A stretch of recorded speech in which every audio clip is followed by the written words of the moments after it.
Happily walking along with her 12-year-old son Noah, it's hard to tell these days that this was the site of Kaylin Falk's worst nightmare, Osborne Street across from the Robin's Donuts. It was just over 4 years ago when Noah was nearly killed at this spot. Noah is autistic. He was so focused on the bright lit-up Robin sign, he ran into traffic to get to it and was hit and dragged by an SUV. Miraculously, he was fine, but that incident convinced the family they needed a service dog for Noah to help make sure nothing like that would ever happen again. 4 years and countless fundraisers later, they finally have one. His name is Bo. At first, when we were thinking service dog, we just thought this is going to be the thing that guarantees Noah's safety. And of course, once we met him, we're like, oh, this is a dog. And so he's not a machine. He also is going to have to be learning. Bo came to the Falk family from the National Service Dogs Organization in Ontario, specially trained to stay by Noah's side, remaining calm regardless of Noah's mood or behavior, and preventing him from running.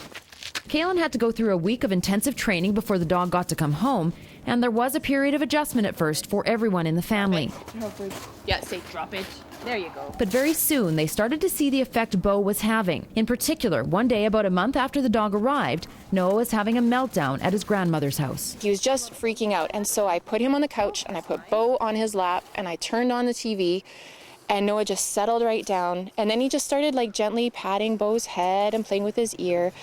And then my mom came back in the room, and she's like, I didn't know that he could sit that quietly. Like, I didn't know that watching TV like this was an option. You like seeing his teeth, right? Of course, the bond between dog and boy didn't form immediately. Noah was initially afraid of getting the animal. But when Bo slept at the end of his bed on the first day in the house, it was clear they would share a special relationship. He has a nonverbal friend. Noah struggles with language. The whole relationship stuff is not his forte.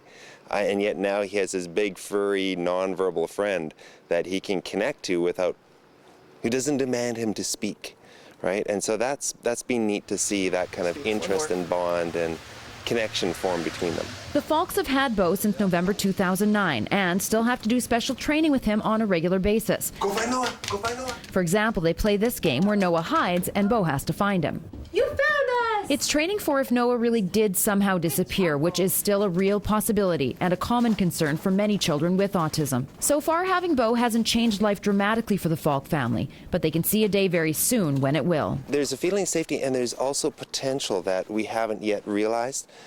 He's going to a new school next year, and our older son is going to be going to the same school. There's not a chance that our older boy would at all feel safe walking with Noah home. With Bo, we're already talking about next year, how would you potentially feel walking with Noah home from school, you, Bo, and Jason's like, I think I could do that. And that I think is going to be a huge potential in terms of our boys being able to go out together as brothers with his dog being the safety factor. You're going to go walking this way. Okay, ready, go. During this short walk, Noah and Bo ran ahead on their own, a sight that Kaylin hopes is a glimpse of the future. Bo, stay.